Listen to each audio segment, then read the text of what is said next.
Nothing changes. All I want is a moment to think clearly, but thoughts come unrelenting, consuming every waking moment. My mind binds me and I can't escape. I shout for help, but no one hears me. One day I feel I'll just disappear. Lost in this chaos, I'm searching for peace. Hey! Greetings and salutations, everyone, and welcome to the Dirt Sheet Radio Raw Post Show Rewind for January the 20th, 2025. I'm Tyler, the Pro Wrestling Hipster. It's little Molly Holly, and who am I joined with tonight? CJ Carter. I had the night off now because it's minus 30 degrees before the wind chill where I live, and so yeah, we pretty much hunkered down, and that let me watch Raw live and be able to review it with these fine gentlemen. Oh, hey, what is up? Why am I on here? It's not Wednesday night. It's not the flagship podcast. But hey, guess what? John Escudero couldn't make it, so substitute John is here. It is Monday Neek Raw, and I will be talking all about the Red Brand with these two amazing gentlemen. And guys, let me just say, it is a pleasure that we can have a show together. I don't know, is this the first time the three of us have been on at once? Just us three. CJ, Potentially were you on the NXT AEW mega show we did that one time, or did you miss that one? Because that's the last time I think I was on with Neek, so. That one was a Wednesday, right? No, it was when AEW was on a Tuesday. It was, Yeah. I thought it was something on a Wednesday. That feels familiar, but I think it was because I thought I had to miss it. Maybe. So I don't know. So hey, Mac. There's Mac. Shout out, Mac. This could be the first time ever. We're not 100%, but it may be the first time ever that we've all been present on a show together. And real quick, before we get into it, I do have to first give the important shout out to comicbookclick.com, our partner on the interwebs. That's comicbookclick.com/dirtsheetradio for all of your pop culture, comic book, professional wrestling, entertainment needs, all in one place. Make it your homepage. Check it out multiple times a day, just like we do. Not because we're legally obligated, but because we love to do it. And before we get into Raw too, CJ, when you say negative 30 before the wind is factored in, is that Canadian or American? That's Canadian. So, Celsius for the international audience of Netflix, and the which I believe would make it like -10. I think I saw -19 when I was driving around earlier, and I passed one of those LEDs that like cycles between Celsius and Fahrenheit. Right on. So yeah, in and around that range. With the wind chill factor, it was -43. Woof! All right. CJ with the weather. I will say too here where I sit in parts unknown Ohio, they did actually already cancel school tomorrow for the kids. So I'm sure the Oh wow, preemptively.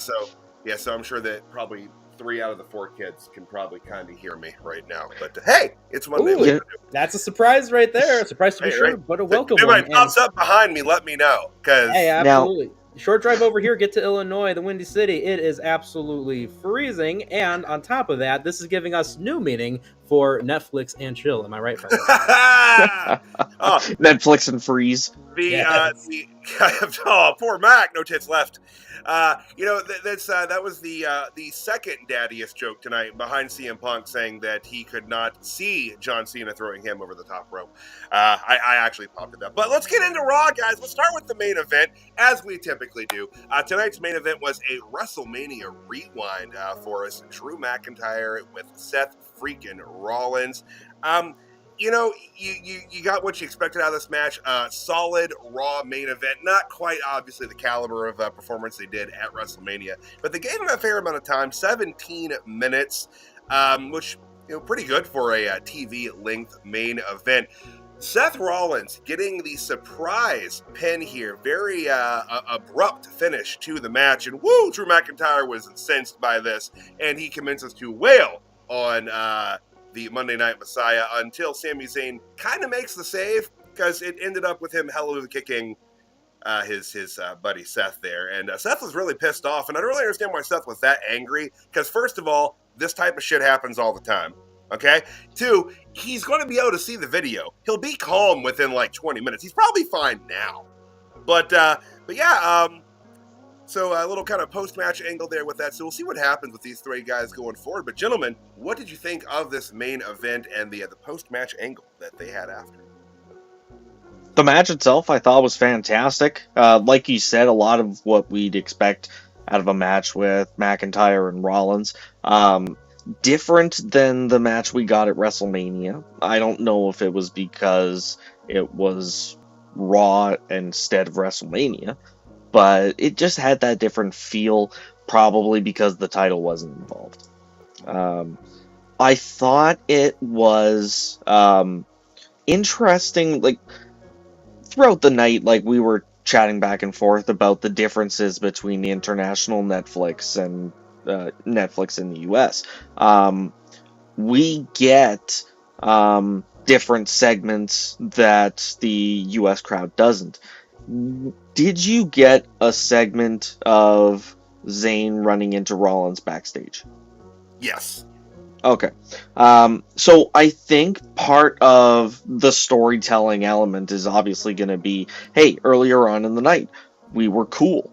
Like we said, hey, the Rumble is fair game, but I mean, I've got your back otherwise. Like, I obviously, yeah, like you said, rewind the footage, you'll see it was an accident, but it's driving just that narrative that I think we'll get into it at the time, but I have to weave Karrion Kross into this narrative soon. Yeah, he was in the background of that shot, being the creeper that he is.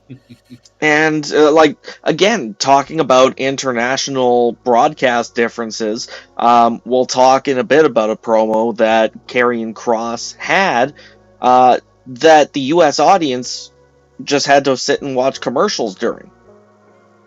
Yeah. Getting a little frustrated as an American viewer with some of that. But neat man, what'd you think of the main event tonight? I am a very appreciative person when we get those WrestleMania rewind moments, kind of giving me those shades of, remember when it was all that build for like WrestleMania 20 and they always kept like revisiting either with promos or with like actually doing like main events or just rematches. And, when you look at these 2 guys in particular, I mean, you've got two of the top dogs in WWE. And on top of that, both guys have won Royal Rumbles, and I believe consecutively as well. And both guys just towering frames, towering figures. Rod Zapata's a big guy, but look at the size difference of Drew McIntyre and the ref, both guys are genuine superstars. Both guys are just two that have the it factor in spades, and they could honestly wrestle for hours, and I would not mind watching these two guys just kill it. They killed it tonight. They've killed it anytime they've been in the ring together, and quite frankly, I enjoyed to see these two guys in here, and I can't wait to see what they're going to do in the Royal Rumble. Yeah, yeah, solid work. And yeah, I also always kind of get a nostalgic feeling for the WrestleMania rematches as Raw main events, not just because of the actual nostalgia of having seen the matches, but the first Raw I went to when I was 12, the main event of that Raw was Sid and Undertaker, which was a rematch of WrestleMania 13 from that year. So I always yes, yeah. Oh, man. But guys, anything else on tonight's main event or the closing angle? Hello, Christian. Hey, Christian. Hey. No, I think I've pretty much covered. There was another question. I don't know, Nick, if you wanted to yes, this one. If this is the time that we want to kind of talk about it before we go back to talking about Raw. Random question, if you get to see it, well, we saw it. Has WWE increased its focus on promos more than ever before? Not necessarily the content quality or whatever objective metric someone could think of, but just the amount of segments compared to in-ring action. Do promos really attract the audience they hope they'll get from Netflix? That is an interesting question. First of all, I don't know if the quality overall has really changed. It feels like it's just we're going to keep doing what we've been doing just to a larger audience.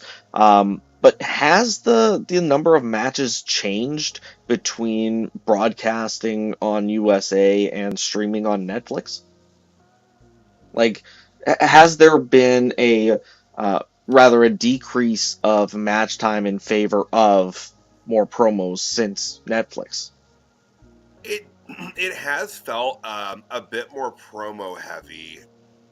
I mean, I'm scrolling through the match, my match times tonight to kind of see what we had, like as far as minutes in ring.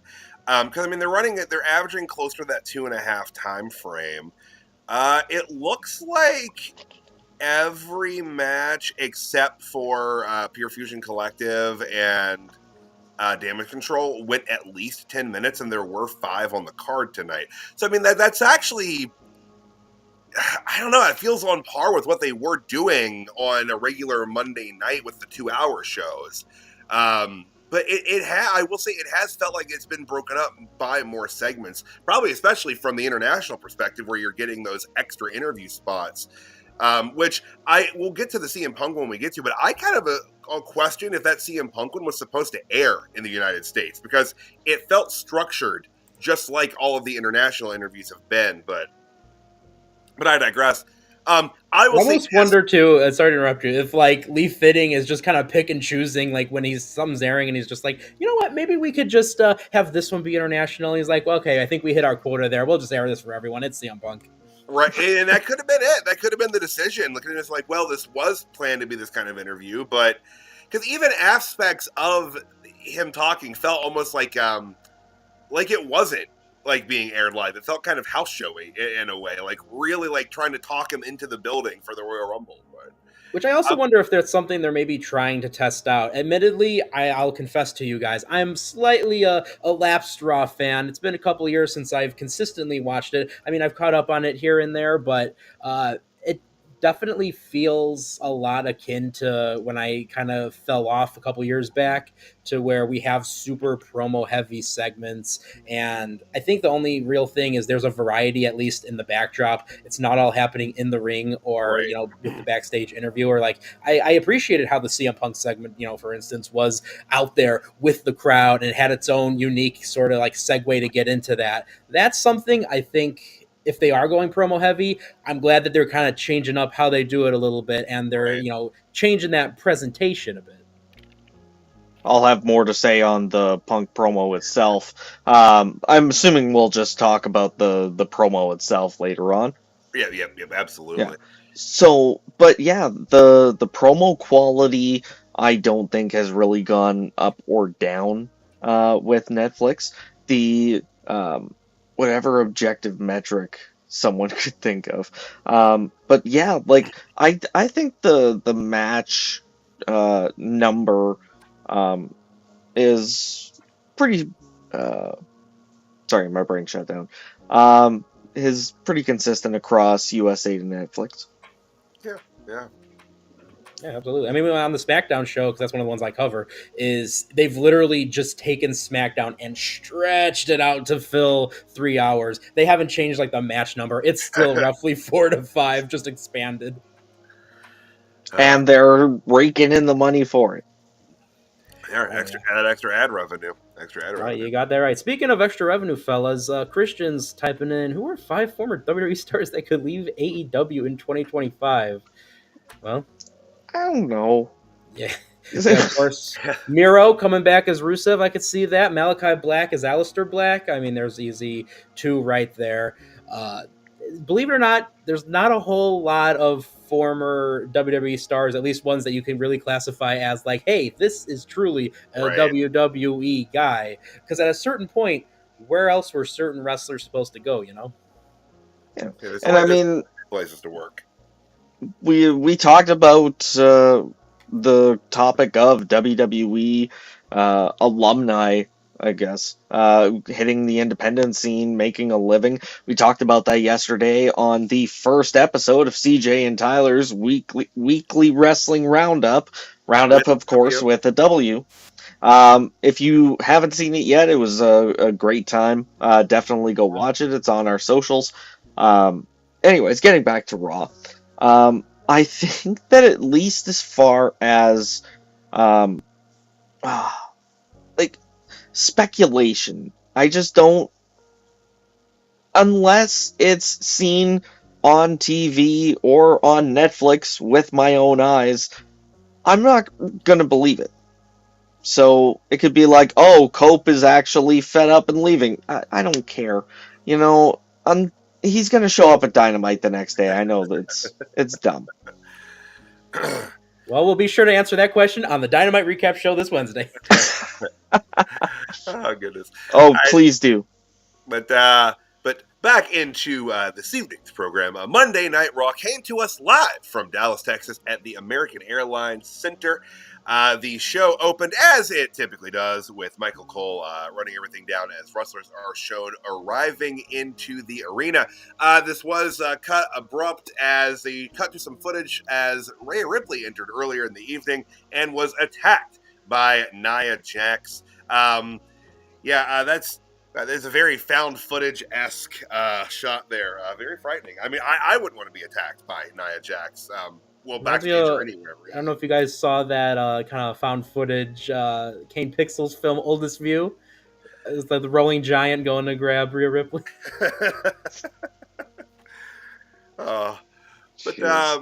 That was the kind of the pop segment there, and then we went pretty quickly. I guess before that, they did establish that Wade Barrett was filling in for Pat McAfee tonight, and as I said on the Book of Face, that surely would have been Corey Graves, and as we discussed yesterday, would have been Corey Graves had Corey Graves not had a little Twitter rant that has since been deleted.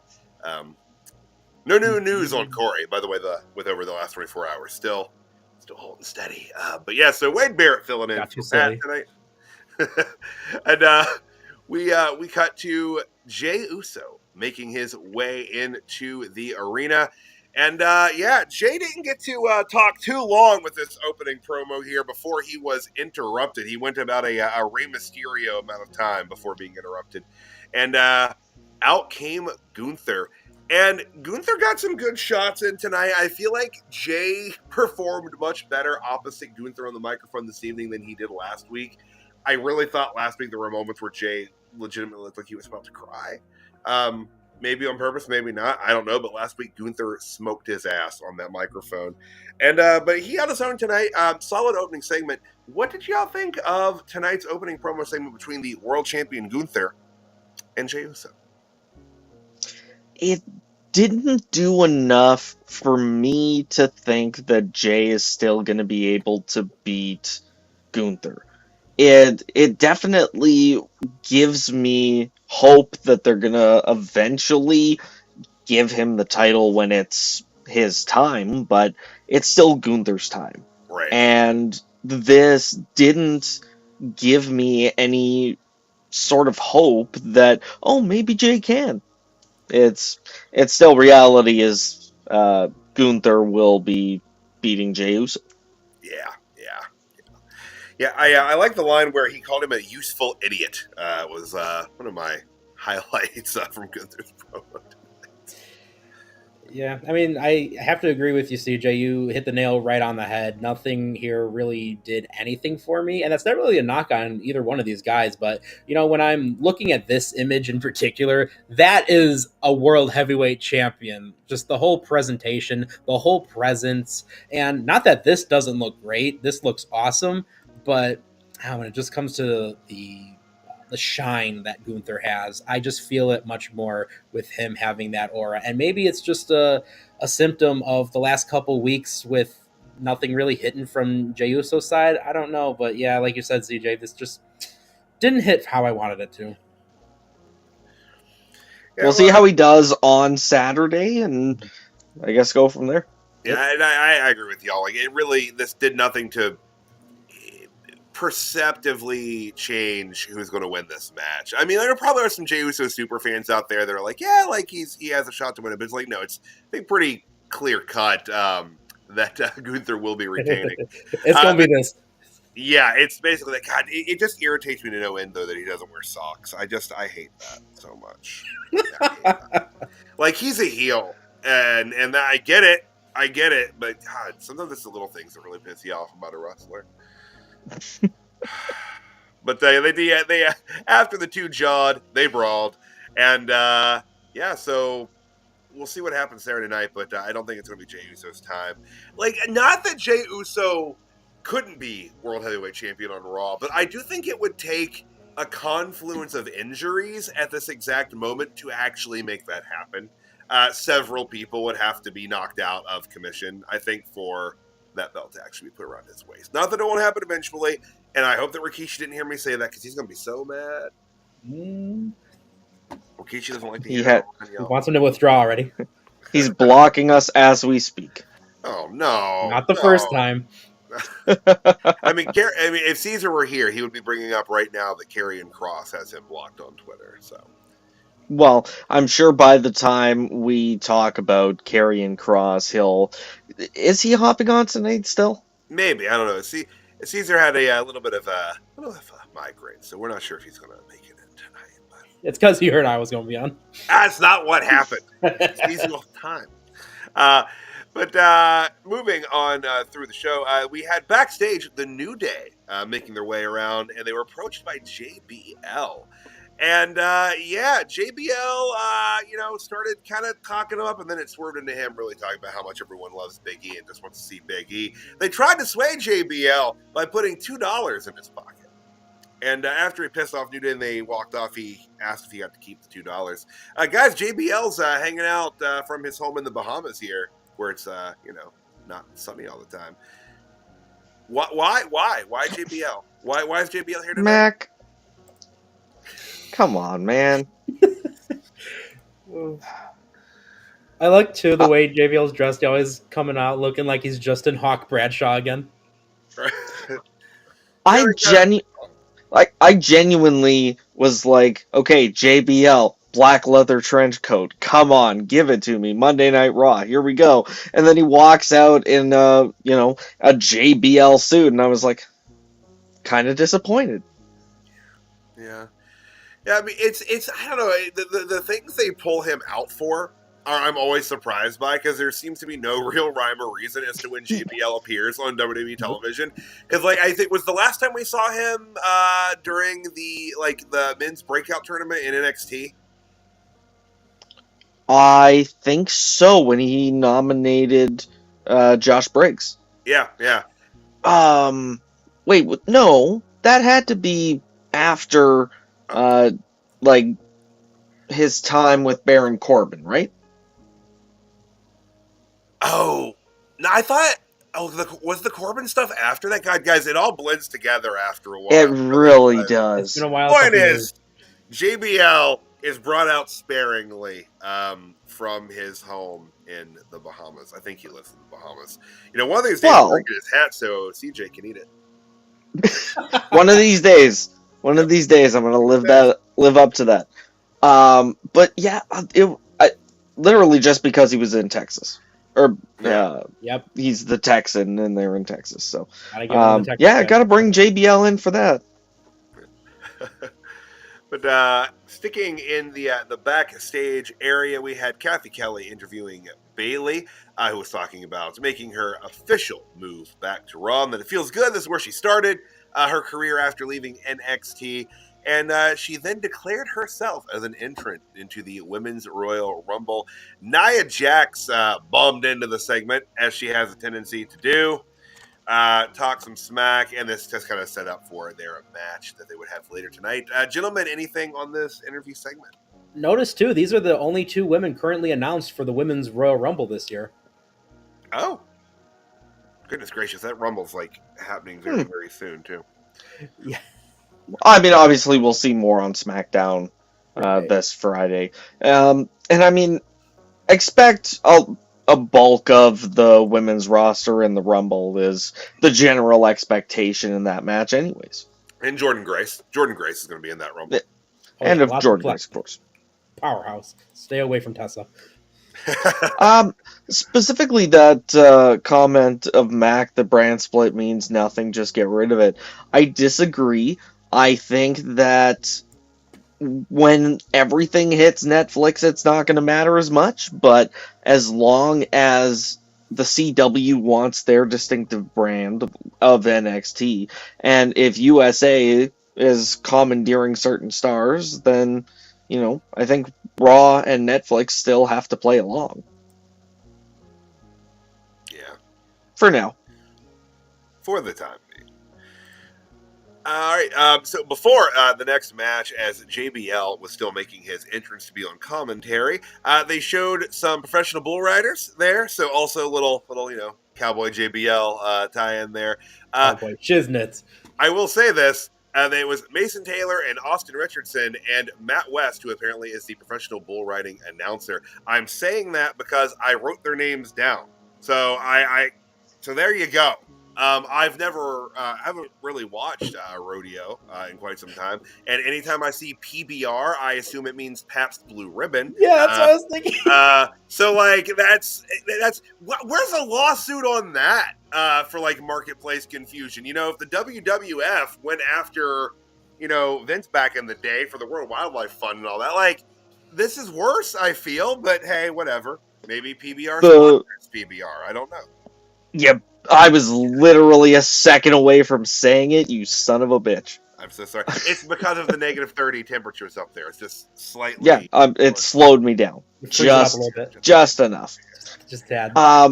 Worth noting that during the commercial break is when JBL made his entrance, and they didn't actually have a headset ready for him. So, of course, us being the international audience get to see this happen, and then hear Michael Cole calling for this guy to be like, yo, get JBL a headset. It's a really interesting view at essentially the production of the broadcast of Raw that the U.S. audience doesn't get. Well, and they get no true breaks now for a segment of the audience because you're always seeing something. Are there portions where the commentary is blotted out, or are they talking through the breaks? There are points where the commentary is muted, and I can't remember if we talked about that specifically on the show yesterday, but there are points where it's like U.S.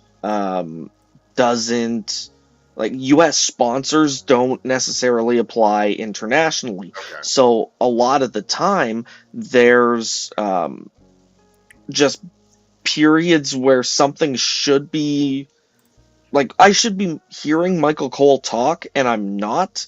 Right. And I think it's because it's a sponsorship.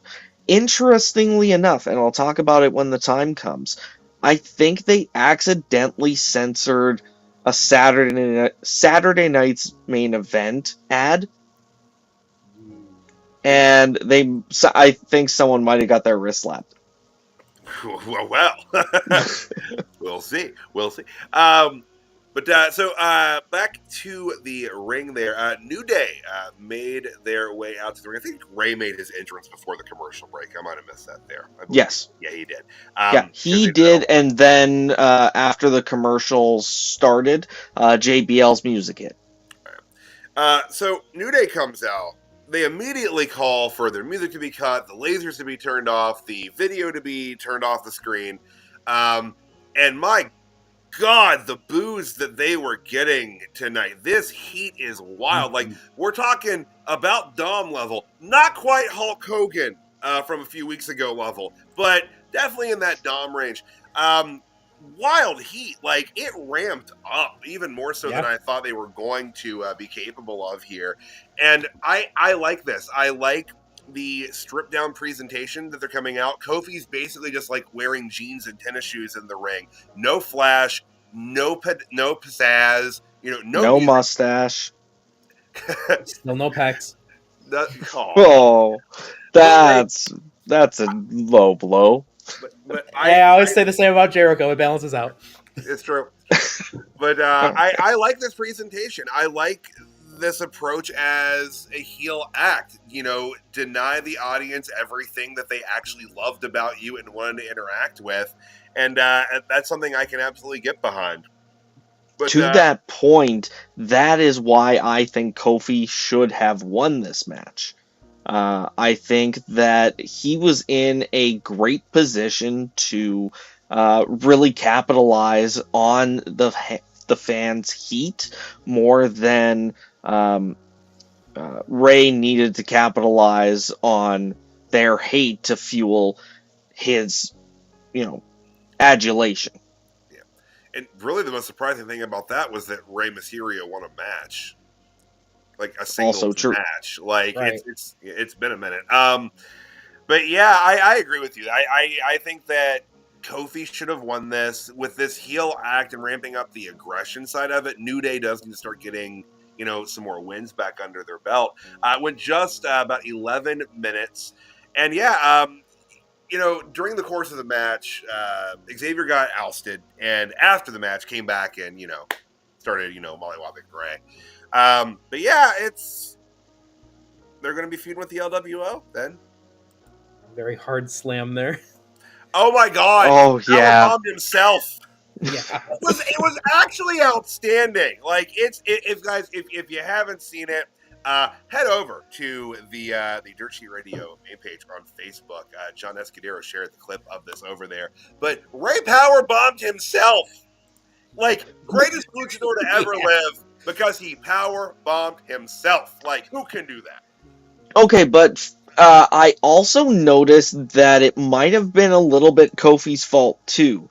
It looked like he dropped him at one point. Like, if you watch that, you'll have to watch that clip instead of seeing it in the picture, but I do kind of think it wasn't entirely Ray's fault. No, it's a physics-defying moment, though. It looks like almost like an AI video when you watch it. It's crazy. Well, Tyler, listen, you're talking physics-defying with these two gentlemen in particular. You got Kofi Kingston and Rey Mysterio. Which, speaking of which, I want to give a shout-out to this. We're in the build-up. We're a couple weeks away from the Royal Rumble, and both these guys are very much, I'd say, associated with that Royal Rumble match because Rey Mysterio, 62 minutes, 12 seconds. Tribute to Eddie, of course. And on top of that, Kofi Kingston, well known for his series of saves. Maybe the last several years, they kind of haven't been going his way. So I think now, heel Kofi, this is the perfect time for him to just bail on ever doing those. Just cut it. Yep. Mm-hmm. I agree. down that flash. Cut it down. Yeah, he really did. He felt frustrated there, but it's okay. Like, yeah, they wrestling smooth in a serious way. I actually think that's what I think you do reference, guys. I don't put a lot of it, but you know, sorry. But moving back into Raw. So as said, there was the beatdown after the match. The LWO makes the save. So New Day, LWO gives everybody a little something to do here. We're at the cusp of Mania season, so we're getting those last little couple TV programs moving here, and also they kind of had to assume tonight they weren't going to do. Tyler, we're losing you. Oh no! Okay, thank God. I thought Yeah. it was just me, I did too. and I didn't want to say anything. I know. I was like, I think this is just on my end because Nope. for those Can of you you hear who me now? don't know, yes, much Hear better. me now? Okay. Yes, Okay. and for the record, it also happened yesterday. I no-sold it like a champ, but it did happen, and I forgot to mention it to you. I was so selling it to. I was just like, It happened for me with you at the end of yesterday's show too. Like robot. It's yeah. It is what it is, guys. Sometimes the internet's wonky. It's cold here. Literally on my end, CJ's upside down. Mac, you are here. You know, on every WCW stream we've ever done, you are upside down as well. This is a broken system. It's got some bugs, y'all. It's got some bugs. But yeah. So Let's start a Patreon and see if we can upgrade to something. Right. Send your money to the Patreon. Hey, send me some money too, please. Right, please do, please. But yeah, so we're heading into Rumble season, Mania season. We've got to give the guys something to do here. So the LWO will be working a little bit with Kofi and Xavier Woods, but yeah, So we should expect some quality matches there too. Oh, yeah. I mean, it's no complaints on the in-ring stuff, and like, goodness gracious, can we just rejoice at the fact that Penta is not going to be associated with the LWO? Yet. Stop it!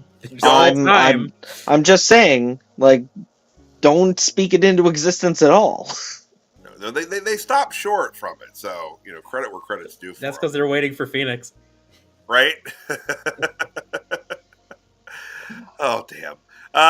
Backstage, Kathy Kelly was waiting for her scheduled interview time with American Made as Chad was kind of talking up the rest of the group there. He finally turns and walks over, and he's talking about how he's had all these issues with luchadors. It was Phoenix, or now I'm saying Rey Phoenix. It was Penta last week. It was Rey Mysterio before that. It was Dragon Lee before that. So he's looking to get some advice, and he's got a guy with a mustache that is Dominic Mysterio, and Dom's going to help him out with his luchador problem. Guys, what'd you think of American Made's promo here tonight? I felt like this was a little bit better than a few weeks ago, which was one of the worst promos they'd ever done as a group. But we're rebounding a little bit. A little bit.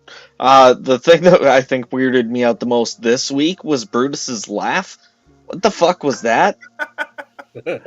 Like, okay, it's not just me, right? Like, that was a weird laugh. Yeah, it was. Yeah.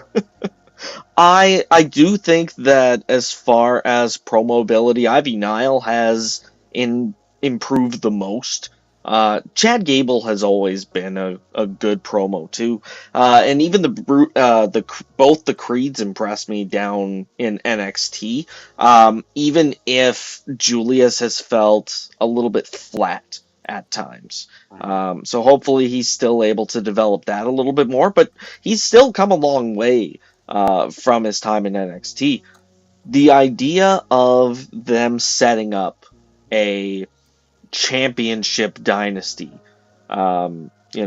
everyone's got gold around their waist, that kind of paying homage to Olympic gold, and I like where they're headed, and hopefully it really catches fire soon. Hmm. Do you guys remember Shoot Nation? That was the concept from early NXT that they were running with Chad Gable as kind of the front man for them, and it was a bunch of other very talented amateur credentialed wrestlers that were a part of the group. I think Dawkins was going to be a part of it. It was house show exclusive, but it was definitely making the rounds on social media. And quite frankly, just seeing what these guys have been up to and just hearing the promos, this definitely has always felt to me like what they've wanted with that Shoot Nation concept. So I'm really happy to see that kind of come into fruition, because I remember a lot of people were really excited for that, especially for Chad Gable to have that lead on a super group of legitimate wrestlers. But even like Nick, what you just described, almost kind of sounds. Tyler, I don't know if you can back me up, or if you remember differently than I do. It kind of sounds like what Roderick Strong was gonna do with the Diamond Mine when they formed in NXT. Definitely similar. I mean, that's a lot of times, like, kind of, I don't want to say really gimmicks, but like kind of team concepts and stuff like that. They'll kick him around sometimes for a while before they finally figure out a way to actually get it to latch to regular TV. Because I don't recall him leading a shoot stable at all. Like that does not even ring a bell for me. I am sad that I never saw anything with that, but. Yeah, let me see if I can grab a picture real quick of that. Because, yeah, CJ, like you were saying, I think they did sort of revisit the concept similarly when they were like kicking around ideas for Diamond Mine. Not like perfectly, not the shoot. Yeah, like they definitely leaned more on their Greco-Roman style, mat wrestling, the real wrestling, and. Yeah, like same concept, different execution. Yeah, exactly. But it was really cool, and I'm glad to see. I mean, this is much more refined, wearing the suits and everything, and having that emphasis on making this more Olympic in caliber, which I think again this is truly something good for them, and I'm glad Chad Gable gets these opportunities because he's such a great talent. Yeah. Well, and the creeds needed to be presented in a more serious way. Yeah. Just doing the comedy bits backstage they were doing, several months ago. It wasn't doing them or anyone else any favors. They're not those types of characters. They weren't cut out for it. It was awkward and weird. And yeah, this is a much better fit for them. And I really did. I did like Julius's promo tonight. Talking about. Where's the pride and being like, one more injury and I can't wrestle anymore. Like, I thought it was well done. But he doesn't look like himself, but there's Chad Gable leading the Shoot Nation. Wow. Yeah. Wow. Wow. Who? Okay, so we've got Dawkins on the far left here. We've got... Is that Cassius Ohno? Beside him?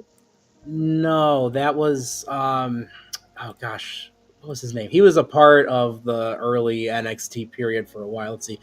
Chad Gable, Angelo Dawkins, Jason Jordan, Sawyer Fulton, and Tucker Knight. Oh, right. Tucker Knight. Jeez. That's a deep cut right there. Mm-hmm. Just far distant relative of LA, right? Is that no? Yeah. Yeah. I can. I'll get on board with that. But Sami Zayn makes his entrance. Yes. If I may interrupt, because this is another one of those international segments where Karrion Kross and Scarlett had an interview segment with Jackie Red.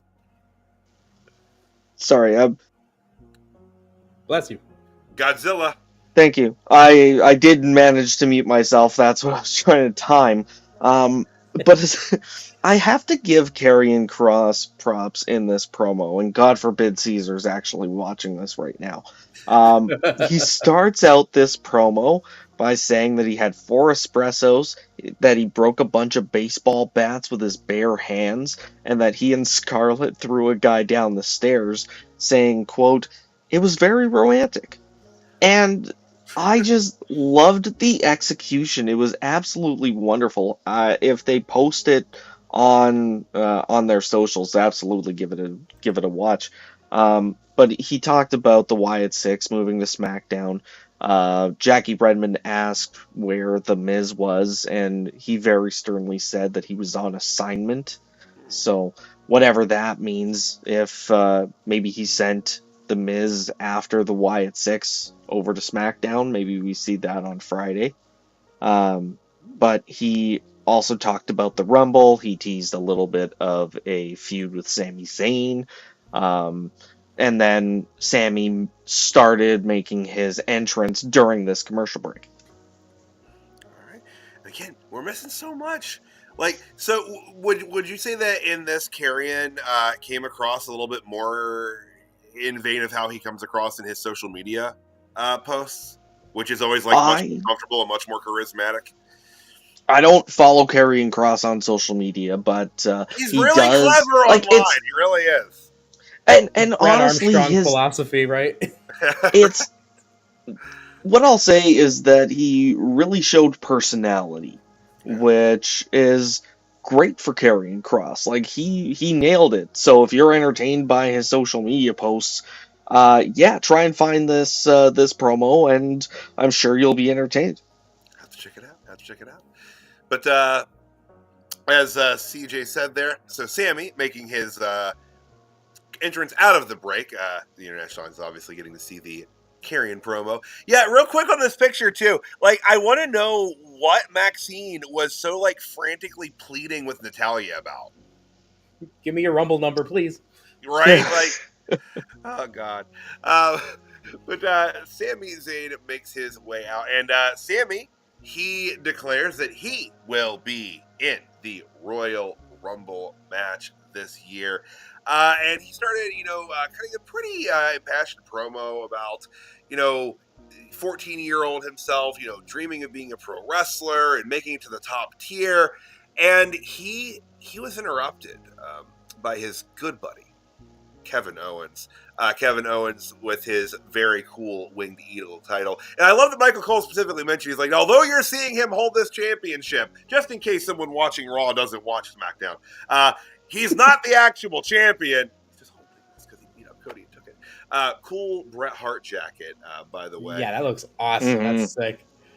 But KO comes out, and he's actually pretty friendly here towards his buddy Sami. And Sami was expecting some sort of violent assault because he actually told him, he's like, all right, like, what are we going to do? Let me have it.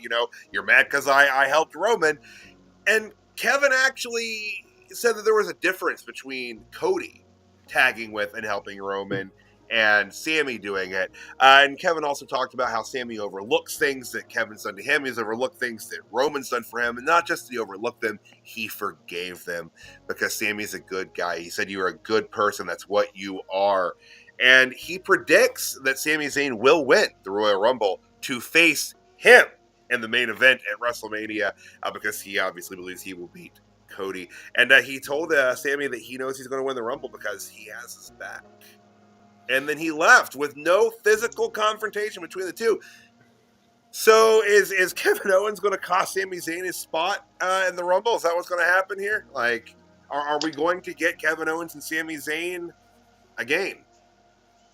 I think that is what's going to happen, but the way I interpreted KO's promo was he was trying to entice Sami to interfere in his title match on KO's behalf. So if that doesn't happen, then I think that'll lead to a confrontation down the road. Potentially in the Royal Rumble, KO might come out of nowhere unless he manages to get an entry if and when he loses. I mean, Kevin Owens has been busy wheeling and dealing. We saw on SmackDown, and we covered this on the SmackDown recap, he was trying to talk to Rey Mysterio, telling him, like, hey, Rey Mysterio, you're one of my all-time favorites. 62 minutes and 12 seconds will always be iconic. What you did in Eddie's memory was such a great tribute. And he was saying, like, hey, if you win this again and you prove the naysayers wrong and you step up and do what you do best and just defy all odds as the ultimate underdog, then I want to have that first title shot, and I'll give you a title shot against me. And Rey Mysterio reminds him, you're not really a champion.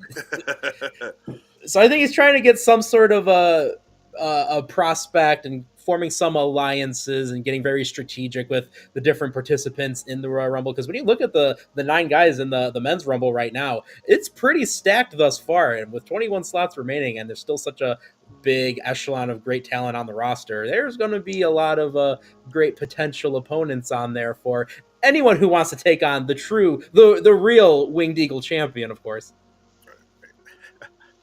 But yeah, it's I dig this version of Kevin Owens. I really like what they've done with him. They've kind of let him move a little more Steenish, I think. A lot more aggressive, a lot more violent, letting him use the package pile driver. Oh, yeah. Love it. And again, like, I'm just happy to get to see a Winged Eagle championship on television in 2025. So that's... God, it's great. That's been my favorite. Carried by a guy in a Bret Hart jacket. Exactly. Right. And he's been wearing, too, the Dusty Rhodes shirt on SmackDown, so of course it's like Dusty's getting to hold it, too. The Canadian Dream shirt was amazing. Like, I want to buy that shirt. A lemon electrical technical analyst or something like that. Oh, good times. It's amazing. Moving on through there, they quickly hyped Canadian Dream, son of a security systems technician. There it is. That's what it is. Before we move on, I want to ask you what your experience was during this, because I think this is one of those international things that needs to be improved.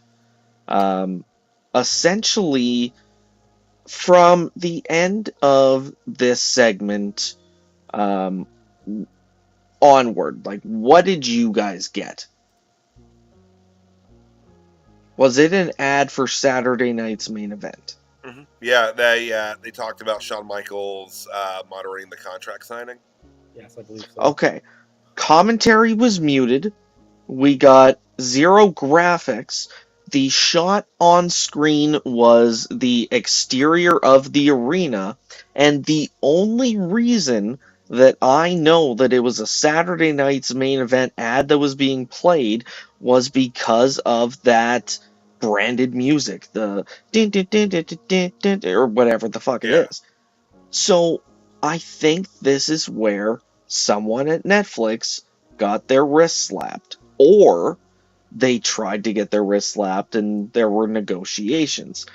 I'll talk about why a little bit later on, but I think that this was the start of it. They're like, why did you censor our show? Like, other sponsors is one thing, but WWE being censored by Netflix, I'm sure they're not going to let that stand.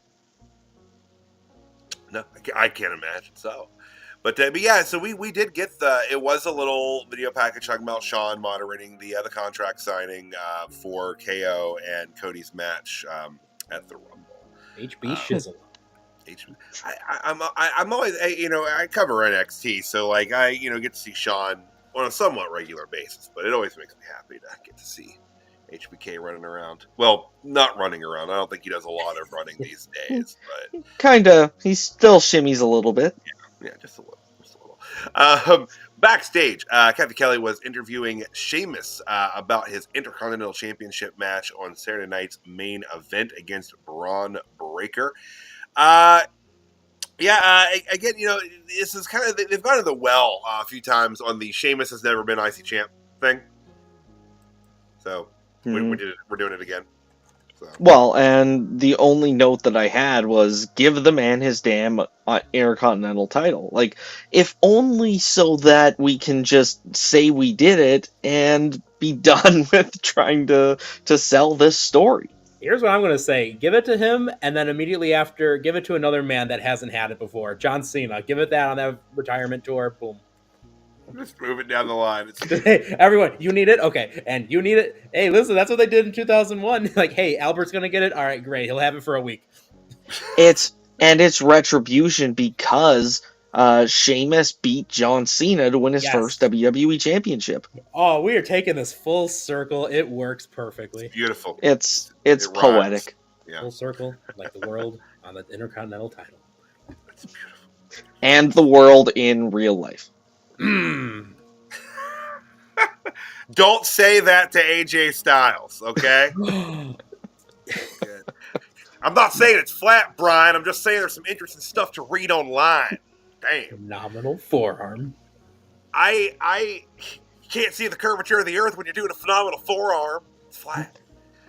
That's why Now- they canceled that show. That's why they canceled Talking Smack. Was because real reason. Bryan Danielson would just go off the damn rails. At that point, he didn't care if he got fired or not. So, like, he really was just, like, saying whatever the hell he wanted to live on TV.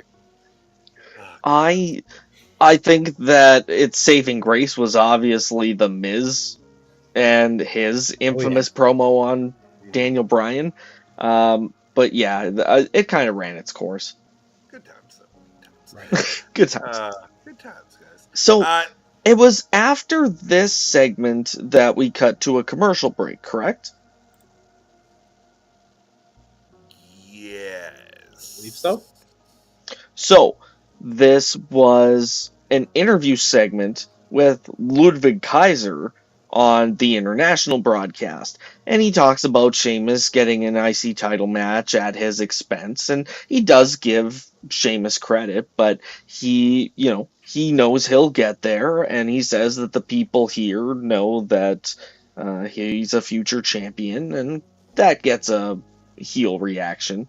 And interestingly enough, he calls out Penta. Oh. There we go. That'll be a match. He says it'll be on his time, but they're teasing it. Penta versus Ludwig Kaiser. What do we think about that? Hell yeah. That'd be awesome. Yeah. Mhm. I mean, obviously, there's just a ton of fresh matchups for Penta to for have Braun. in WWE, but like that's also good for Ludwig Kaiser because like they need to get him as far outside of like the Sheamus like Braun break. He needs to be away from that for a while. Like it's a little separation here.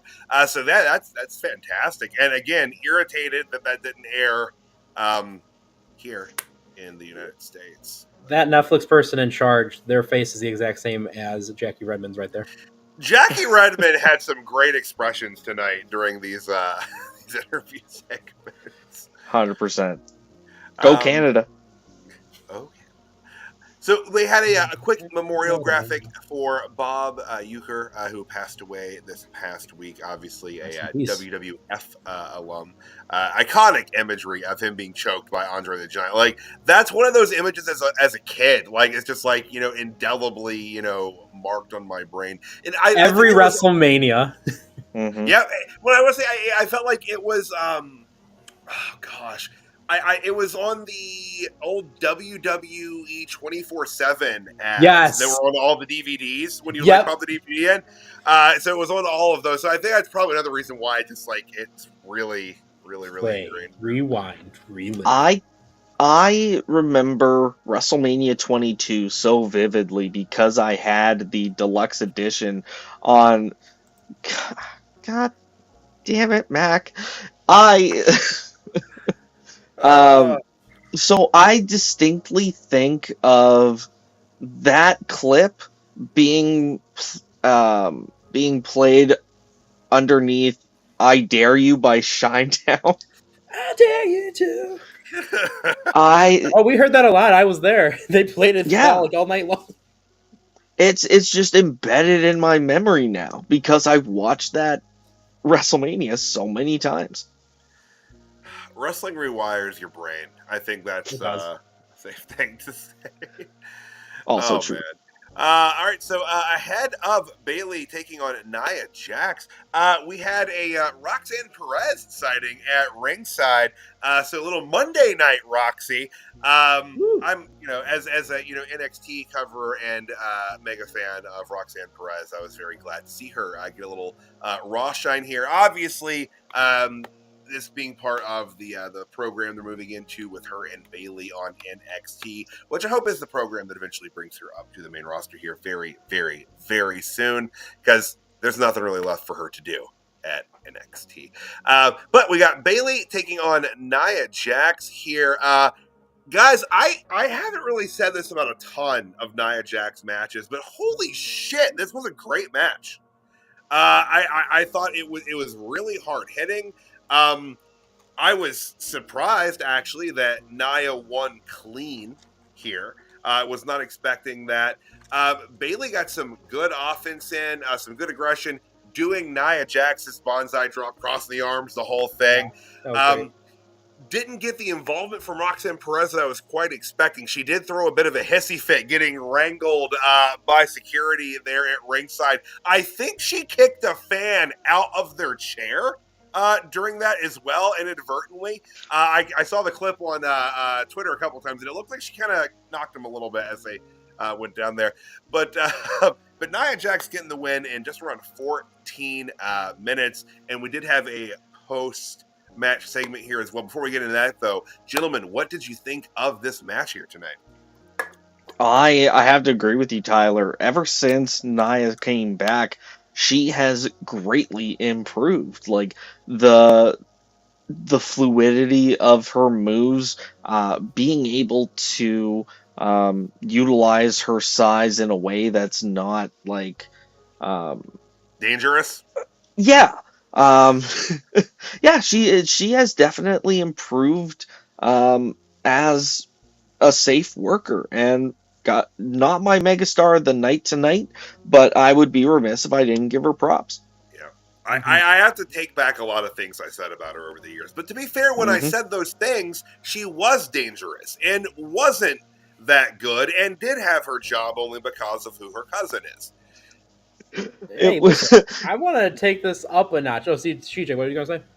Well, I was just going to say, Tyler, it kind of sounds like when you go on HBO Max and you stream one of those old Looney Tunes cartoons that was like, it was funny for its time.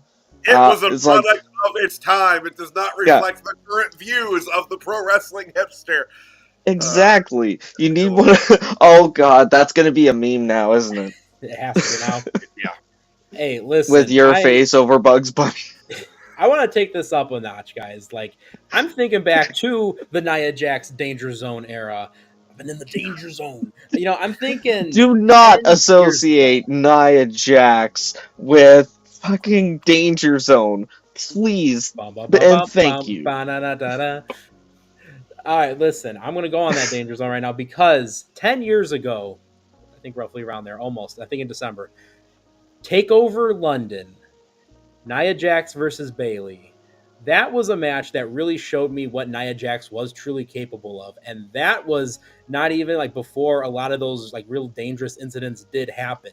I'm going to go and say Bayley and Nia Jax have honestly mastered working together. These two have pretty much always, and I say consistently, can wrestle greatly together. They have a lot of chemistry, and I think there's a level of trust that they both have in there. And you can tell, with the bonsai spots, they have fun working together too. Yeah. And I think there's a lot to say about not just what Nia has been able to do in recent times with how much she's greatly improved, because I think across the board we've all seen how much she's improved to even a detriment. Like, remember Survivor Series? Like, you didn't hit someone hard enough with those chair shots, So I think I'm glad to see Nia Jax be that safe worker. Oh no, he really disagreed with me there.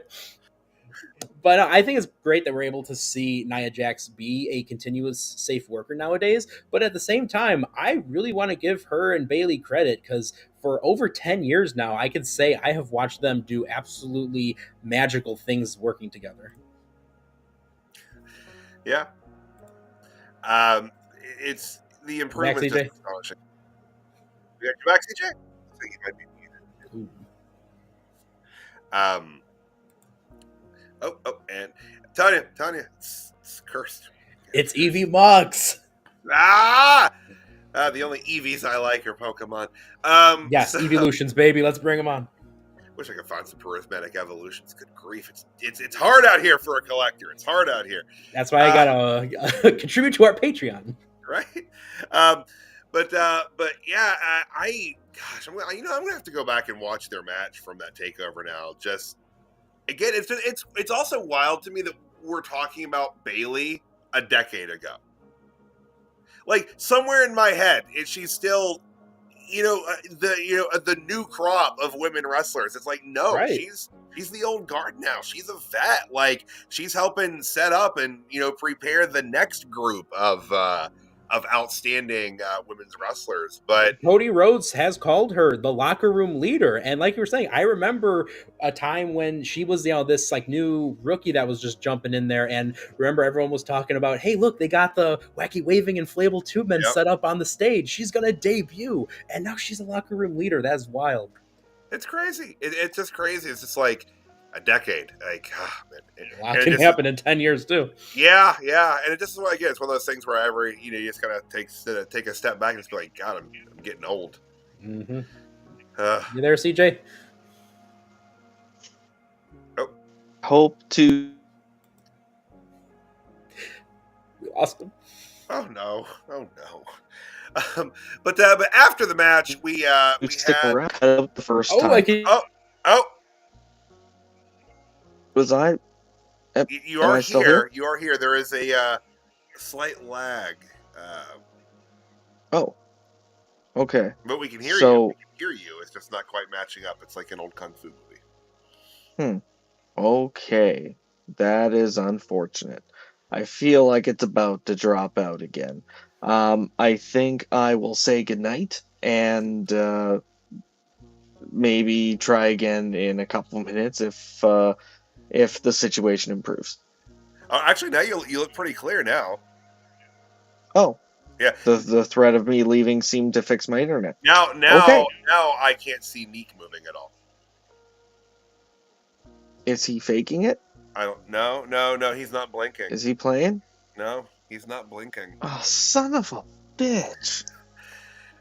I hate this place. Why do you have balloons? What the hell? I touched nothing. What I just swear happened? to God. Why were there balloons? I hate it here. Oh, and Nick's so gone. much. Oh, Nick's gone. All right, so let's keep plodding through this before the fucking wheels fall off entirely. So after the match, I lost my train of thought there.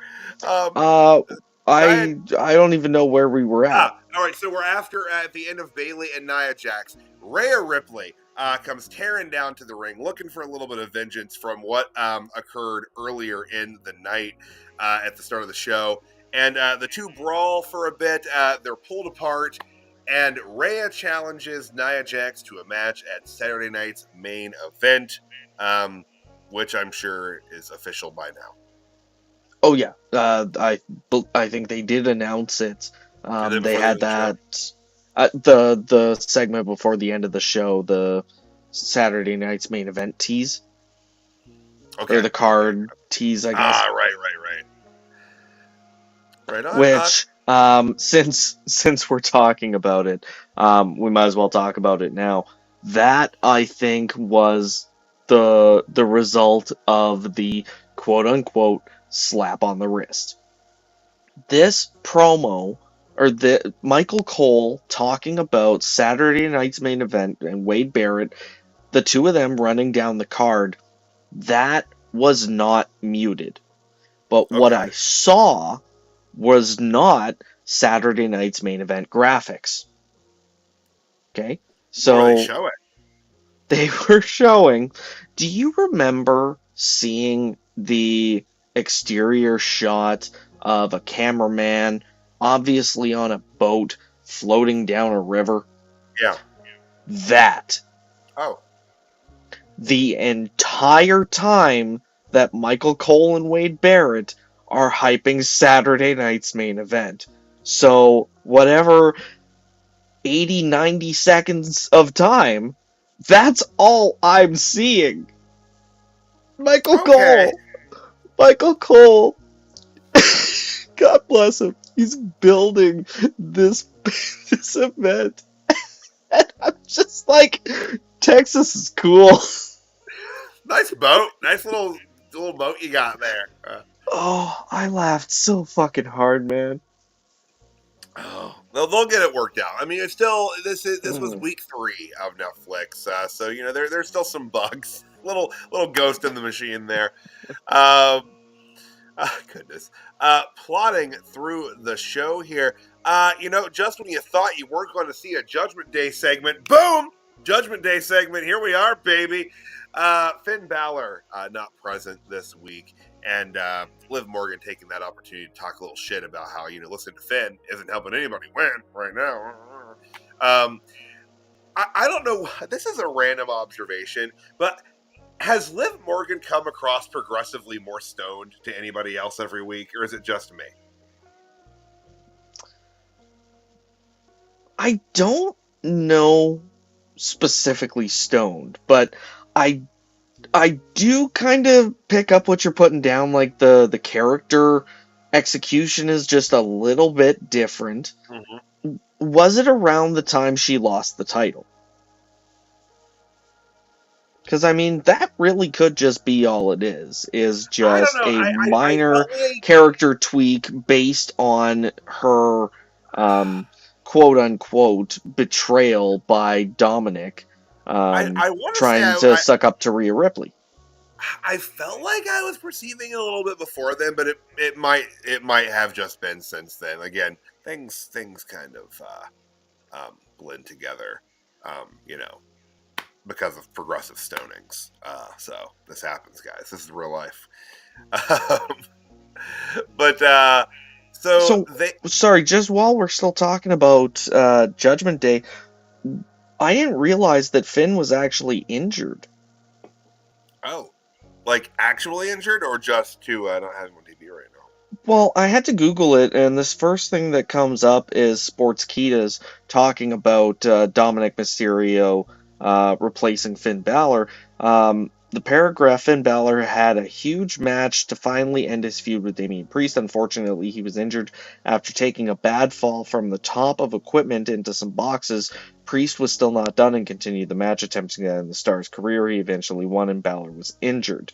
JD McDonough revealed that Finn Balor was still injured and laid up at this time.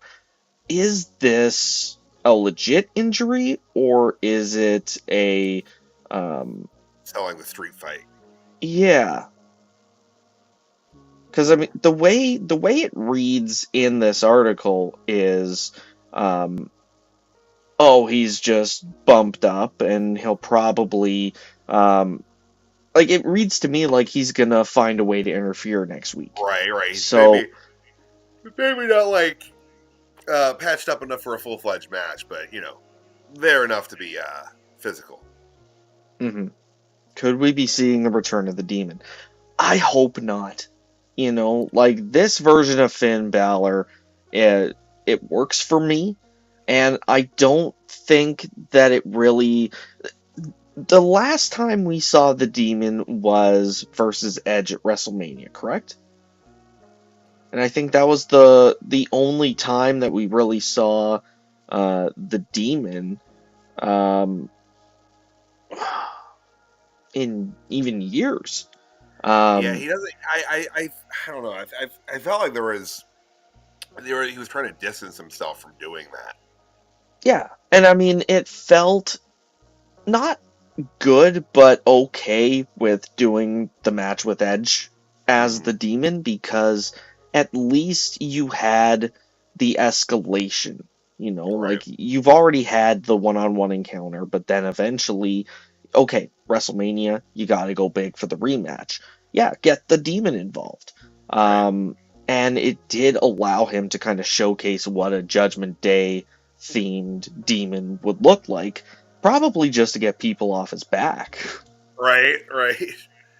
But I think if this version of Finn Balor just wants to continue to be Finn Balor, let him cook.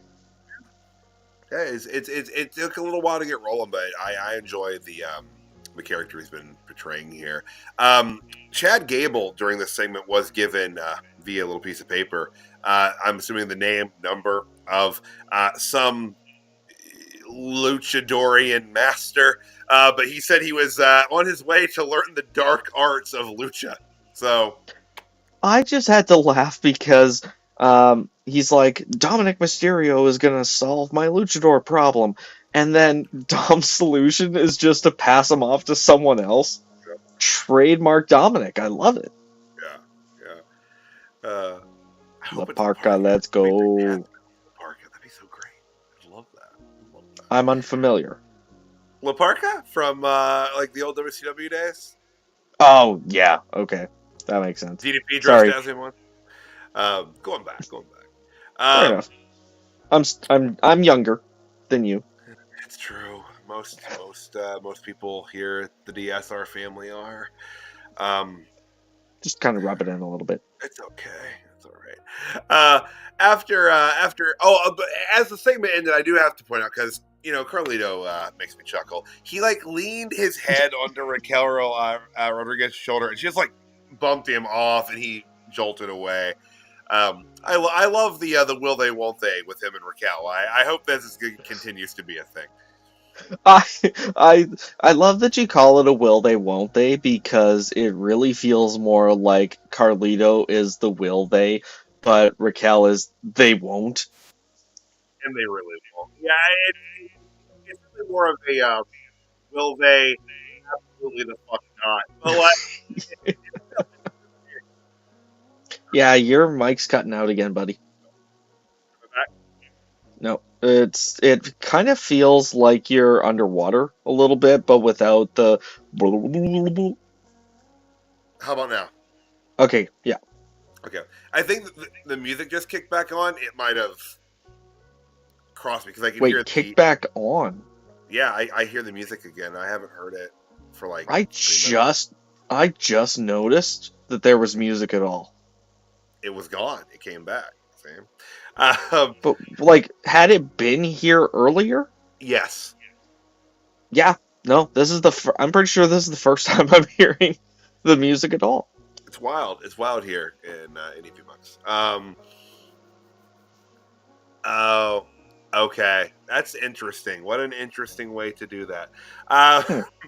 But back to Raw. I thought we were going to get a little bit more from the following wrestler here. We had a vignette video package for Lyra Valkyria air. I thought we were actually going to get to hear from Lyra, the inaugural Women's Intercontinental Champion tonight. But no, they just had a video. It was a good video package, but like I said, they plugged her as appearing on tonight's program, so I kind of figured we get not a match, but at least maybe some sort of inkling as to whom could be positioning themselves towards her for But I don't know. But I wish we did get Ivy Nile kind of throwing the IC title out there, so very possibly might see Ivy challenging Lyra down the road, but I agree that it was a weird choice not to have her featured live. It kind of feels like they did her dirty, like, we're going to make time for the Intercontinental title on Raw, and it's like, psych. Nope. Not really. All right, guys. Meh. You got a minute and a half, and better luck next week. Well, I hope so. We'll see. But I mean, they do that with a lot of people as well. Like, a lot of superstars. You just see a random video package. It's kind of just a, hey, don't forget about me, I'm still around moment. Right, but usually they don't plug them as being appearing on the show if they're just going to do something like that. But even just the idea that you have a history-making champion and they're not live the week after they win it, why not? Yep. make the time. You have a very flexible show. It was another 2.5 hour show tonight. Yeah. They don't have as much of an excuse to not do some of those segments more kind of fleshed out because they have the time allotted for sure now. Well, and it's interesting. Like we talked about the NXT roster basically adopting the women's tag team division, or at the very least, the prospect of it. And it's like, why wouldn't you do that on Netflix instead? Right. Because you don't have to mold to the same time constraint that NXT does on the CW. You can feature more NXT talent, and hell, if you want to promote the women's tag team division, give them their fucking titles back. Shouldn't Yeah. have taken them in the first place, No, but no. There that's never should have been a split in the first place from that, but we don't book these that. things, unfortunately. No, God, could you imagine us in the writers' room? I can. That'd be fantastic. What a dream! What a dream! But back in the backstage, we had Seth Rollins warming up. He was approached by Sami Zayn, and they just had a nice little heartwarming moment here. They're buddies, and this is they talked about being in the Rumble and all that jazz. But this is when you can see Karrion Kross chilling in the background here, creeping at Seth Rollins. So we'll see what's happening there. Our next match we had was Penta, and they didn't plug this ahead of time. They said it pretty early in the show that Penta would be wrestling tonight, but we had Penta and Pete Dunne, formerly Butch. Man, the crowd's just chanting Butch all the time. And if I'm not mistaken, Michael Cole called him bitch on commentary. It was the funniest thing in the world. So during one of the commercial breaks, Michael Cole attempted to say that Dunn just needs to forget about the whole Butch thing, but definitely said the whole bitch thing. And I think this was during a commercial break, but definitely when I heard it, I threw that in the group chat. I'm like, Michael Cole swore! If not intentionally, he still did. Still counts. Yep. Still counts. And Wade had to kind of shake it off, being like, that's getting clipped. Which I'm sure it will. Yeah, absolutely. But this was a hell of a match. Oh, yeah. It was... Okay, even before we get into the match, one last thing. Penta's entrance just became the greatest in the company. Like, it's wildly awesome. Like, I didn't see what that was on fire to start off, but then the firework pinwheel, just amazing showmanship. Yep. And it really elevates him and gives us the impression this is someone that you want to keep an eye on. Like, he's going places, and he's got the investment. Oh, yeah. So much charisma. Awesome entrance. Entrances are such a major part of wrestling, and I feel like that's something since we've been back on Netflix. There's a lot more pyro. We're back to using a lot more pyro. Now I don't know who at Netflix is like, I want to see shit explode more than we've seen in years past. But the pyro is back. Yeah, I couldn't quite tell. It's like some sort of like strip of something that had like a jets of flames coming off of it. It was really cool. Very, very cool. And yeah, like you said, very good match here. They're giving really, kind of wrong, hard-hitting opponents to get in there and work with. Pete Dunne, again, I believe they mentioned that they had, wrestled one another before in the past. Great match. Obviously, I won't say obviously, but predictably, Penta here. This is the second match on WWE television. He picks up the win right around the 10-minute mark. Good fun. Great match. I'm really looking forward to all of the matchups that Penta's going to have here in the company.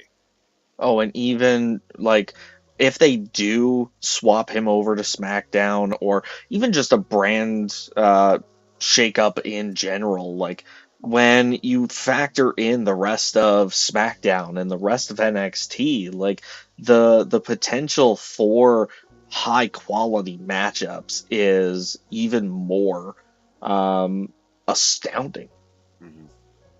I do have to say too, poor Pete Dunne.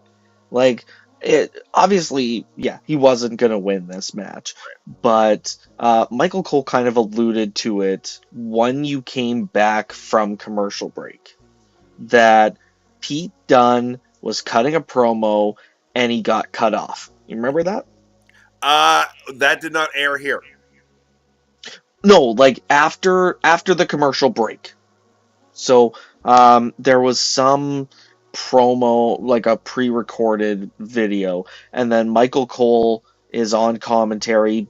Pete Dunne is in the ring with his music playing, and Penta's about to come out. There was a moment where Cole said something to the effect of Dunne was cutting a promo during the commercial break, and he got cut off. Oh yes, I, yeah. Okay, I just wasn't sure if you caught it or not because it was kind of like a throwaway mention. But specifically what he got cut off saying was, quote, "Week 3 on Netflix and I don't get a look in." Like, he was referring to the fact that, like, this is the first time we're seeing Pete Dunne on Raw. How dare Netflix kind of thing. Right. Like, he deserves more respect. So the irony that they cut him off as soon as he name drops Netflix is just like, it is the kind of thing that you can't buy. Like, if they play this right, it's a really good potential elevation for Pete Dunne. Yeah. I dug this, and yeah, and I'm pretty sure I did catch Michael Cole mentioning that, but if it, being on Twitter during these is another way that, you see the things that you're missing. So like it had, I saw like a picture of the promo that he was cut short on there.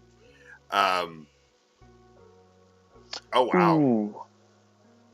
Damn. So Okay. so it's not even like that this is the first time he's been used on Raw since they debuted on Netflix, because they didn't use him for the last 3 weeks on USA either.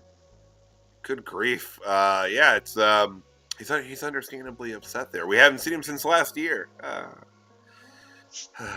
Goodness. It's been a year. So moving forward there, Logan Paul will be making his Raw debut next week. Okay. Yeah, Logan Paul's coming to Raw. That's where he's cool. going to be now. That's I'm sure by Netflix's decree there. Probably. So we alluded to this earlier, but I wonder if this CM Punk promo that is we're about to talk about was supposed to be on the American broadcast, because it was structured like so many of the international interviews are, up in the stands. Again, facial expressions there. But yeah, the promo was solid though. Talked about he's gonna get in there and win the Rumble. He's talking about other people that would be in the Rumble. He said he doesn't see Cena throwing him over the top. He could put Hulk Hogan in the Rumble and he'll throw his dusty old ass over the rope and kill Hulkamania once and for all. The CM Punk promo. What'd you think about him here, CJ? It was amazing promo work from CM Punk. Like, this really felt like they're going for a Summer of Punk vibe with his entire run since he's been basically post Survivor Series. It feels like it's Punk just really wanting to have fun, interact with the people, and I'm here for it. It's the passion in this promo was like next level. Like, you have to get him down to the PC to teach this stuff. Yeah, absolutely. And yes, David, that was Karrion Kross behind Seth in that segment. But yeah, Punk cut a great promo here. Like I said, it felt very like talk you into the building style promo, and solid work. Glad that one aired here, and I was able to. Do you think that that's Punk's biggest value at this point in his career? More the Yeah, talk you in the building and less the in-ring. yeah, I think so, and I think that's why it's his matches are fewer and far in between. His he's booked kind of in ring anyway as a special attraction as far as his matches go. Like they have him on TV just about every week talking, but yeah, I think that is his stronger suit now. And again, we were talking about this. It's a happier Punk. It's different. He's contractually obligated to be happy. So, what do you think his chances are of winning the Rumble? I'm still on Cena. I think Cena's got it. I think they're going to go Cena and let him do his retirement run that way and get to the title that way. Because I do think they're going to let him break Ric Flair's record. And there's multiple ways to get there, obviously, but I could see him going with Cena. So I Final Four, like he'll probably be in the last four in the ring. Yeah, I can see that because that was the case last year too, wasn't it? Yeah. Punk, McIntyre, Gunther, and Rhodes, right? Yes. Yeah. Yeah. Yeah. But he was working on the injury there. And then Mm-hmm. gosh, what a night. Let's see, where were we? The War Raiders.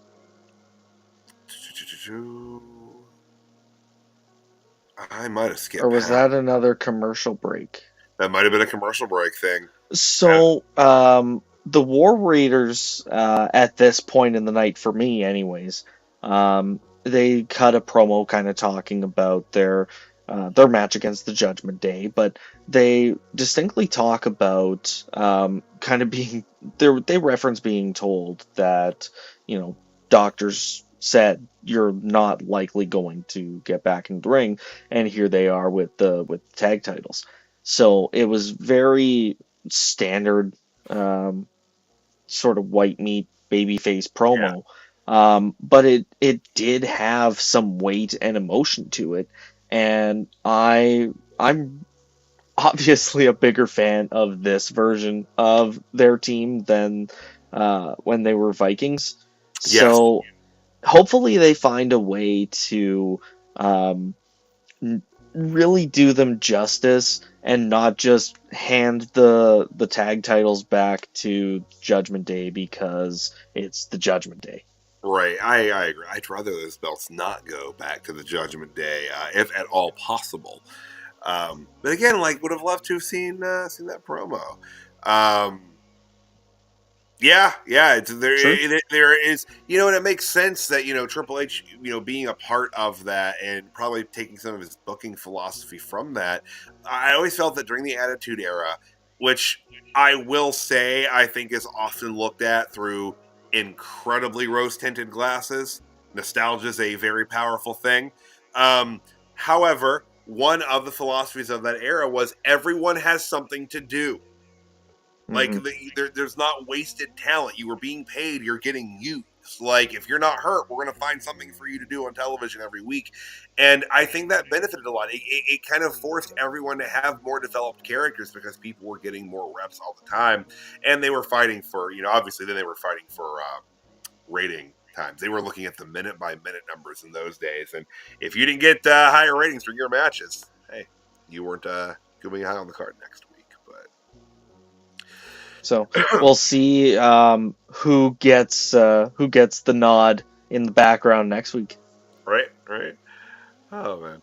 All right. So the last match here that we will be discussing from tonight's broadcast, it was the Pure Fusion Collective. In this case, Shayna Baszler and Zoe Stark tagging together, taking on Damage Control. In this case, being Io Sky and Dakota Kai. Solid tag work here. I think this was our shortest match tonight. Went just around 7 minutes.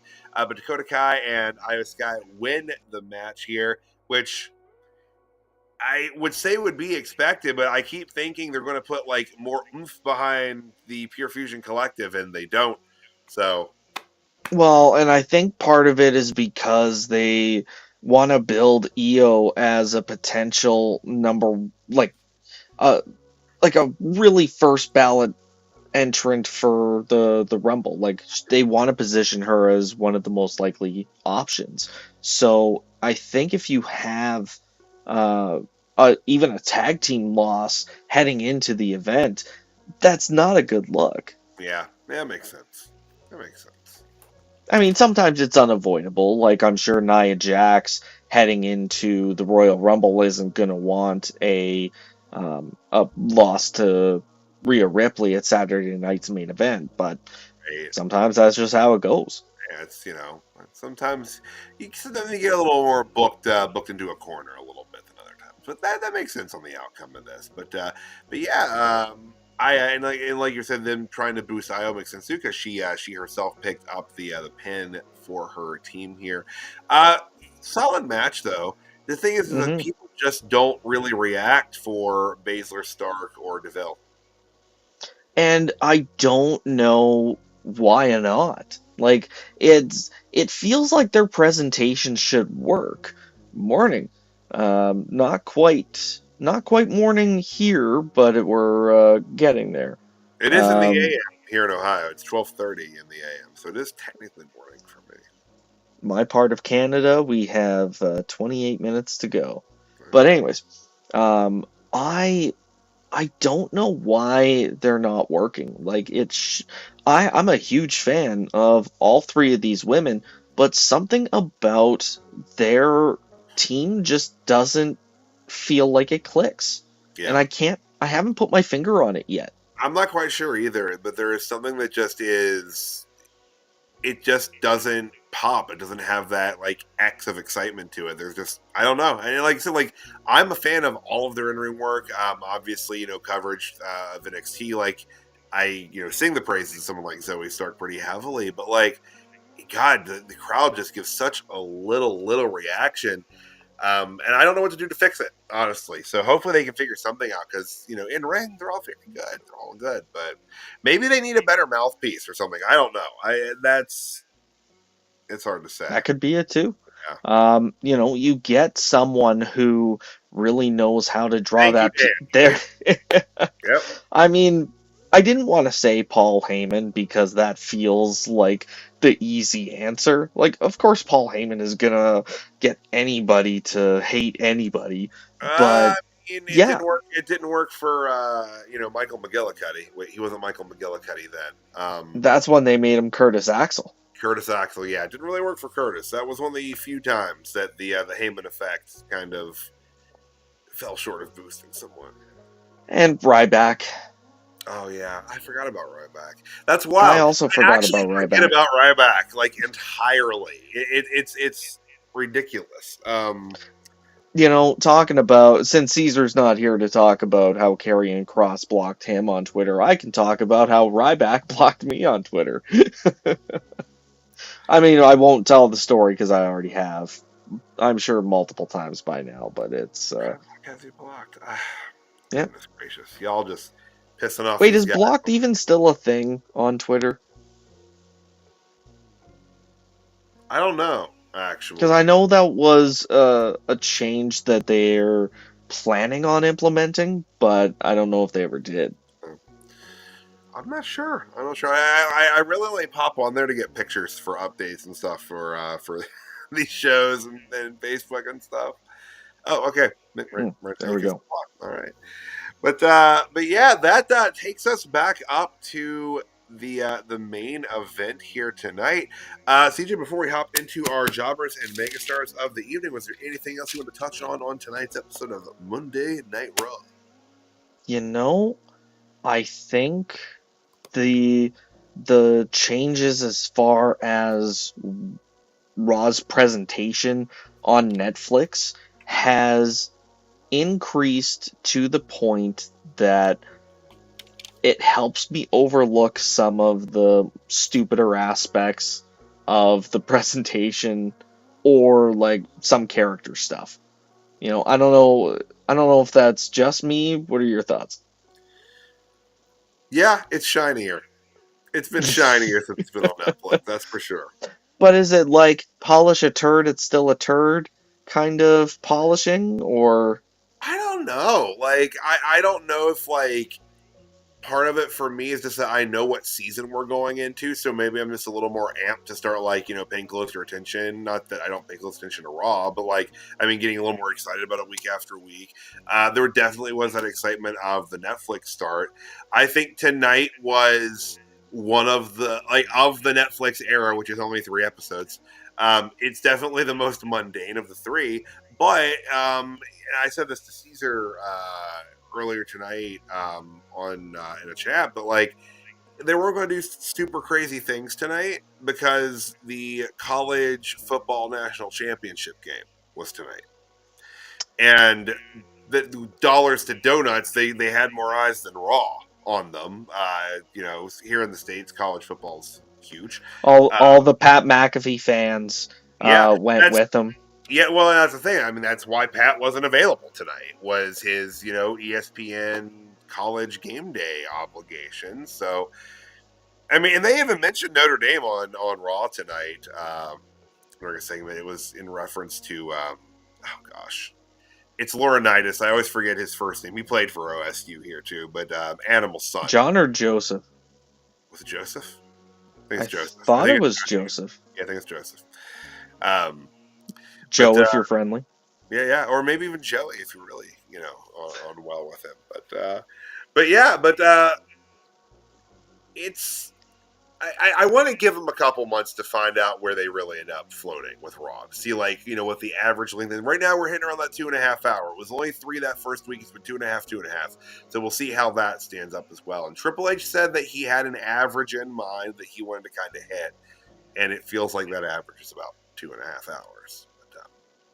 Yeah, I think that he said, it's a sweet spot. And, now that we've got 2 in a row, I kind of got to agree with him. Yeah, it works really well. It leaves for a good flow, plenty of time to get things done. You don't really feel like you're rushing things or really even lingering on things too long. But yeah, that's God, USA. God, they need to quit dictating how long these shows can be, because that's why Raw was 3 hours for so long, because USA wanted to do it, not because WWE wanted to do it.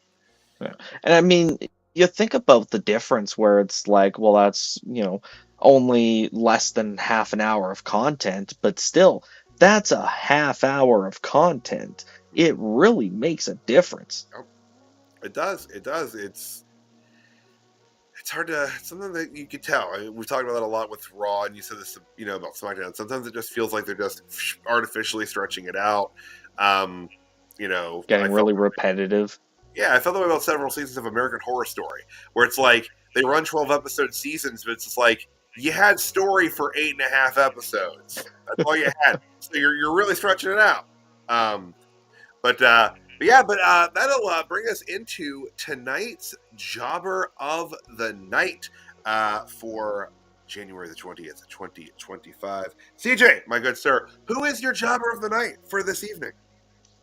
You might have to go first on this one. I'm still trying to find someone who can justifiably be the Jobber of the Night for me. So I'm going just because of the utter lack of reaction they get. Even though I like all the women in the group, it's Pure Fusion Collective for me tonight. Just because, like I said, they get Godzilla. They get no reaction, and it's a shame. Like, God, especially like Shayna Baszler, like she gets such a and I know NXT is a different environment, but she gets such an excited reaction when she's popped down to NXT the couple times she has raced. When she was involved with Lola Vice down there and stuff, it was great. She got a huge reaction, and she's so actually badass. I don't want to fight anybody, but I wouldn't want to fight Shayna Baszler. She's scary. She's none of those women. Scary. They're good, but I make it in my job is because they get no reaction. I can't even say the crowd goes mild to make the old joke. It's nothing. It's sitting on hands, and it's hyper unfortunate. And I hate to make them my jobbers for that reason, but that's it. You gotta fix it. I thought about that too, but then I had the realization I can't really blame them for doing everything that works for them, and the crowd is the ones that just aren't picking up on it. Maybe they shouldn't be in a group maybe a group's not for them. Like, I don't know that, like, I don't know. I mean, here's the thing. Zoe Stark, and sorry guys, I know we're going off a little tangent here. Zoe Stark didn't benefit at all from her association with Trish Stratus. Not one fucking bit. And, like, I thought that was going to help her career so much. I thought it was going to push her so far up the card. You know, not necessarily a rocket strap to her, but at least, like, some, like, you know, jump boots or something. Like, something. But nothing. She got nothing. I feel like she was worse off for that. Well, and I think part of it was Trish's heat didn't feel genuine. It felt very artificial. We're You know, booing like you because that's what you want. We respect you enough to boo you because you're trying to be a bad guy. I agree with that. And I think in that confusion, Zoe kind of got shuffled in the chaos because that was her turn to face too, if I remember correctly. Her turning on Trish, that writing Trish off, and then we see a more face Zoe Stark, if I remember. Yeah. But no, I think they should work better as a group, but yeah, something about them as a group just doesn't click. Maybe they do work better as singles stars. Maybe, yeah. And Dan saying Gunther's promo felt flat for him tonight, so you know, kind of that's his jobber. So CG, are you jobberless this evening? Or are you? You know, that is an interesting point. I am gonna give it to Gunther as well, but also Jey Uso. Okay. And this is another one that I feel conflicted about because is it really them or is it the long-term booking that the company wants to do now? Like, and I mentioned the word repetitive earlier tonight, and even talking with Caesar, the topic of certain points in the show feel repetitive. And with Gunther's promos, it feels like it always boils down to I'm the greatest champion and you can't beat me. And it does, and there's like an odd point where it gets weirdly personal. And, you know, like, I feel like I could take a Gunther promo and make a bingo card out of it. It's interesting, but unfortunately it doesn't, like, this promo in particular didn't really get me hyped enough for their match, which I kind of talked about earlier, but I think it's enough for my jobbers of the night to be the likely main event of Saturday night's main event. Which is wild, but like I'm with you on that, CJ, because like it's, and I don't get mad at predictability in professional wrestling especially when you've watched wrestling as long as guys like us have. You kind of lose a lot of that, but like it's not. I think though that is something for this match that's making me just not excited about it for the pairings. Like, there's no chance that Jey Uso is winning that match. It's not happening. And I just think it's a certainty. And I think that takes away a little bit of it. Like I said, there might be some people that think there's a chance, but we said this earlier tonight, this promo did not make me believe Jey Uso could potentially beat Gunther. True. Yeah, and I don't know. It's I don't know. Their promo chemistry isn't super hot either. Which, a guy like Jey Uso, you'd think promo chemistry with a mop, God forbid. Right. It's just weird. Like, you'd usually talk about people not having good chemistry as, like, you know, in-ring performers, you know, actually during the match. But, like, I feel like they just don't jive well together, you know, on the mic. I don't know. So let's, you know, we'll get through this program. They're done after Saturday, and then, you know, the program will be yeeted. See, all right. Yeah. So, no, that's valid. Yeah. But that's going to swing us upward with some momentum towards the mega stars of the night. CJ, who do you have as your megastar? 100% it's Penta. Like, mega star in every sense of the word. His entrance tonight was literally fire. And that's not like literally fire in a way of like trying to, how do you do, fellow kids? No, like literal fireworks and fire. But with all the promotion that Penta has got, and Michael Cole calling him one of the greatest wrestlers alive today, like they are putting so much stock into Penta right now that and the fact that he had what I would call the match of the night with Pete Dunne, gotta go with Penta for my megastar. All right. Now, so in the interest of not tripling up for Penta, because I think Penta was, by and large, kind of head and shoulders here the option. But to kind of mix in someone a little different, I will say the New Day, because I just again want to shout out how much I'm enjoying this heel run that they're on now.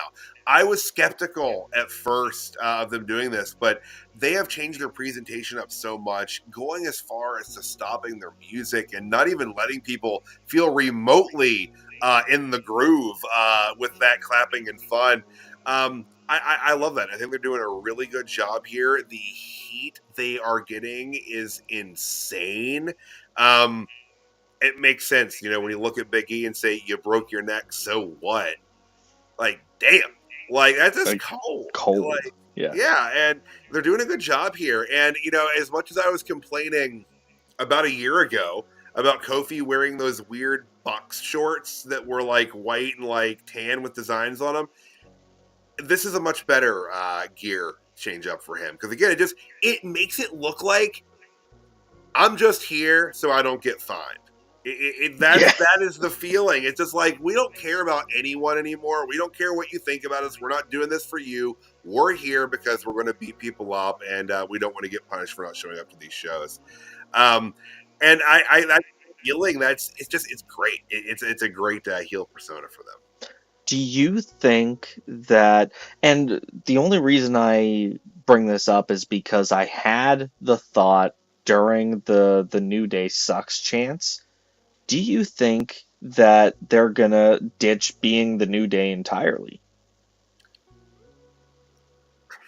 Because you still associate the New Day a lot with Big E, and even JBL talked about tonight.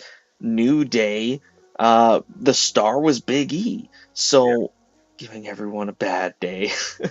But something that even just takes away the New Day sucks chance. That's what really got them over in the early New Day days.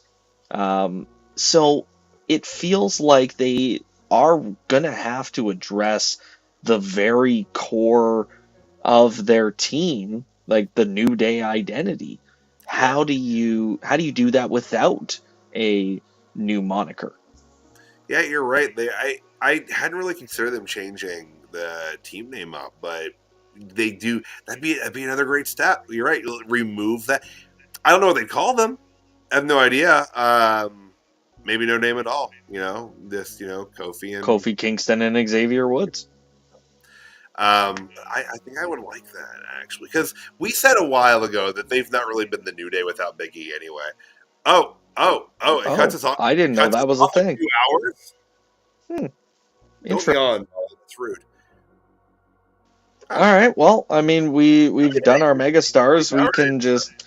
We can wrap up. Yeah, we'll give you some plugs here for those of you that have stuck with us this long. If you enjoy the discussions here about Monday Night Raw, I've got wonderful news for you. We don't just cover Raw. We're here all the time. Okay.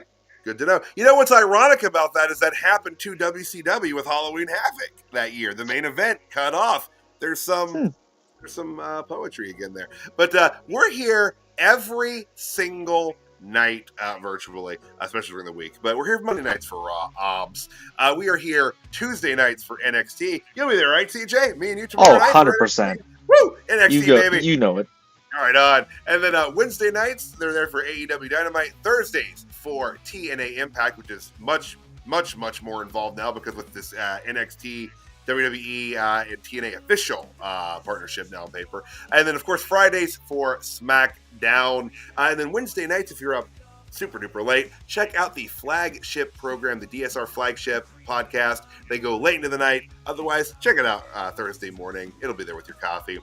And then on Sundays, a couple things going on. CJ and I are back at it with the Weekend Wrestling Roundup with a W. And we'll be back this weekend with another fun, exciting episode. And also on Sundays, the guys over at the 3NT crew hitting it live every single Sunday. Oh, and upcoming WCW recap. Oh, God, love these WCW shows you guys are doing. Lots of fun, lots of nostalgia. A bygone era, y'all. But CJ, tell the folks watching at home and around the world where they can find you next. Well, the odd Monday night, I'm here with Tyler, usually Caesar. Every Tuesday night, recapping NXT. Every Sunday, just shooting the shit with Tyler about wrestling in the industry as a whole. Lots of good topics coming up this Sunday to talk about. Really looking forward to it. Yeah, maybe we'll have a little discussion about one of the NXT talents and his wild found footage videos he likes to make and post online. CJ, you know what I'm talking about. Really more of an NXT level up guy, but definitely a discussion for Sunday. Absolutely. But guys, I'm Tyler, the Pro Wrestling Hipster. This is Little Molly Holly. After you follow DSR on all their social media platforms, follow me over on Facebook at The Pro Wrestling Hipster. We'll be back live tomorrow night for NXT. See you then, guys. Yeet. But wiser, stronger, and unmarred. My existence is a test of will, of trials overcome, of a soul made born.